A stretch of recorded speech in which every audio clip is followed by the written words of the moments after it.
बयान देकर बूढ़े फंस गए हैं सुनील सिंह। देखिए उनका बयान आपको सुनवाएंगे, लेकिन आपने सुना भी कि उन्होंने क्या बयान दिया। बिहार में अगर गड़बड़ी हुई तो जो है वो नेपाल जैसा हाल बना देंगे, बांग्लादेश जैसा। यह बयान उनके मुंह से निकला, उन्होंने बयान दिया।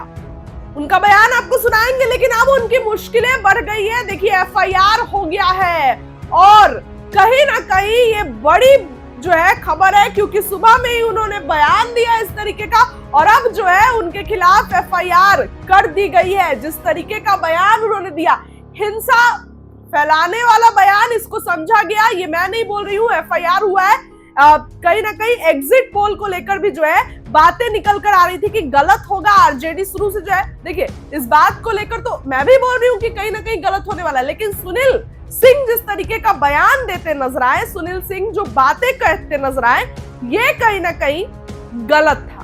इस तरीके का जो बयान था वो गलत था और अब जो है उनके खिलाफ एफआईआर हो गई है और आरजेडी के एमएलसी हैं और इस तरीके का मतलब उनके बयान को हिंसाजनक कहा गया है। भ्रम जिस तरीके का बयान उन्होंने दिया था। फिलहाल अब देखने वाली बात होगी कि क्या कुछ जो है उन पर आरजेडी की तरफ से प्रक्रिया आती है। फिलहाल उनका जो बयान आया है वो जरा सा आप भी सुनिए। समझ में आता है अच्छी तरह से कि मीडिया हाउस वाले का भी अपना एक कंपल्सन होता है, उनको अपना चैनल चलाना होता है, तो यह बात समझा जा सकता है। लेकिन इस तरह का सर्वे दिखाना, एग्जिट पोल दिखाना और सारे मतदाता लाइन में लगे हुए हैं, उनको किसी न किसी इस बड़े षड्यंत्र में फंसा करके, जिसका था कि इस पार्टी को देना है, उसके दिमाग को, उसके माइंड को डाइवर्ट करने के लिए इस तरह का एग्जिट पोल किया गया। पहला तो ये सबसे बड़ी आपत्ति है। लेकिन चुनाव आयोग तो भाई अद्भुत है। सभी लोग जानते हैं कि उनके साख पर किस तरह से बट्टा लग चुका है। एसआईआर का मुद्दा हो या किसी भी प्रकार का मुद्दा हो, चुनाव आयोग तो कुछ सुनने के लिए तैयार नहीं है। अगर माननीय सर्वोच्च न्यायालय का हस्तक्षेप नहीं होता, उनका ऑर्डर नहीं होता, तो एसआईआर के आड़ में न जाने ये कितने कुकर्म किए होते। तो देखिए इस पर भी मेरा कोई बहस नहीं है। सबसे बड़ी बात है कि टोटल 7,45,00,000 वोटर थे। अगर 66.91% अगर वोट हुआ तो 4,98,00,000 वोट पोल हुआ। तो भाई हम लोग भी जानना चाहते हैं मीडिया हाउस वाले लोगों से, बहुत सारे ऐसे मीडिया हाउस वाले लोग जो हैं कि जो हम लोगों को 50 के नीचे आंक दिया, जबकि धरातल पर जो आप ही के चैनल वाले लोग जो ग्राउंड जीरो पर थे, वो लोग आश्चर्यचकित थे कि अरे भाई यहाँ सारा जो वोट है वो किसी एक पार्टी को जा रहा है और वहां एग्जिट पोल कुछ और बता रहा है। सभी लोग अचंभे थे, पूरी जनता अचंभा है, पूरे बिहार के लोग अचंभे हैं कि भाई आपके साख पर किस तरह का बट्टा लगता चला जा रहा है। सबसे बड़ी बात है कि जिस तरह से महागठबंधन के जो लीडर आदरणीय तेजस्वी प्रसाद यादव जी का जो मुहिम था कि हम प्रत्येक घर में सरकारी नौकरी देंगे, 14 जनवरी मकर संक्रांति के दिन राज्य के प्रत्येक महिलाओं को हम 30,000 रुपये उनके खाते में देंगे, किसानों के बारे में, टोटल युवाओं के बारे में हम पलायन रोकेंगे, हम किस तरह से रोजगार देंगे, जो उनका विजन था यह साफ हर एक पंचायत में दिख रहा था, हर एक पोलिंग बूथ पे दिख रहा था कि किस तरह से युवा लोग उत्साहित होकर के टोटल वोट दिए चले जा रहे थे। फिर भी यह संविधान के साथ खिलवाड़ है। यह जिस तरह से उन लोगों ने इस तरह एग्जिट पोल कराया, ये बहुत बड़ी साजिश है और हम सभी लोगों को सचेत करना चाहते हैं कि जिस तरह से प्रत्येक काउंटिंग के दिन षड्यंत्र रचा जा रहा है कि कुछ न कुछ गड़बड़ी करेंगे ईवीएम में, तो हम सभी लोगों को सचेत कर देना चाहते हैं। आप पदाधिकारी हैं या जिसके कहने पर आप कार्य कर रहे हैं, तो आपको सचेत हो जाना चाहिए कि बिहार की जनता जागरूक हो चुकी है।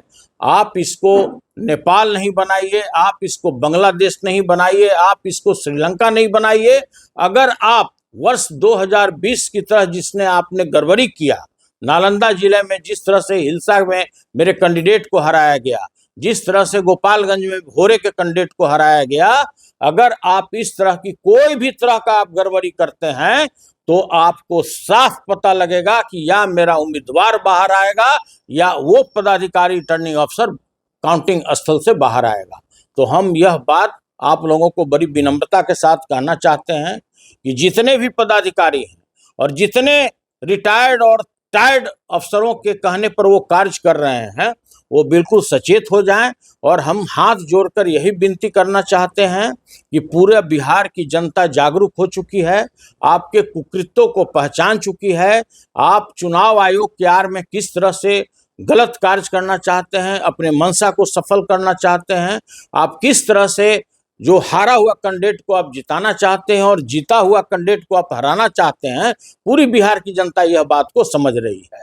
और जिस तरह से हम लोगों के पक्ष में जो वोट पोल हुआ है, जो चाहे पलायन की बात हो, रोजगार की बात हो, किसानों की बात हो, और हमारे लीडर ने जिस तरह का राज्य में पूरा मुहिम चलाया है, वो अद्भुत है और साफ सभी पोलिंग बूथ पर देखने को मिला है।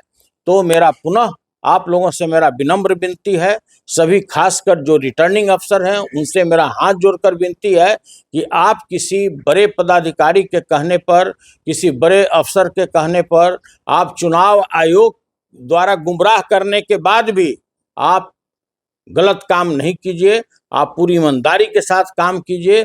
नहीं तो वो दृश्य आपको बिहार में कल देखने को मिलेगा जो जिसकी परिकल्पना कोई राज्य सरकार, कोई व्यक्ति, कोई पदाधिकारी नहीं कर सकता है।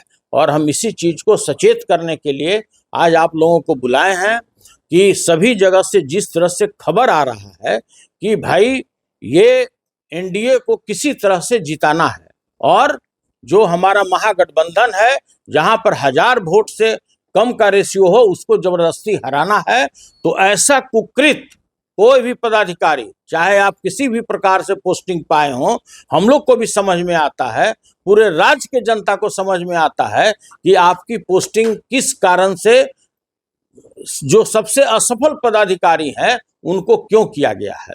तो हाथ जोड़कर पुनः मेरी एक बार और विनती है कि आप लोग कोई भी गलत कार्य नहीं कीजिए, आप दूध का दूध और पानी का पानी कीजिए।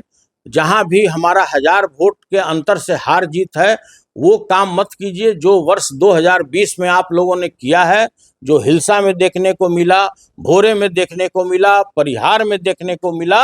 नहीं तो रोड पर आपको वो दृश्य दिखेगा कि जिसकी परिकल्पना नहीं की जा सकती है। आप नहीं संभाल सकते हैं।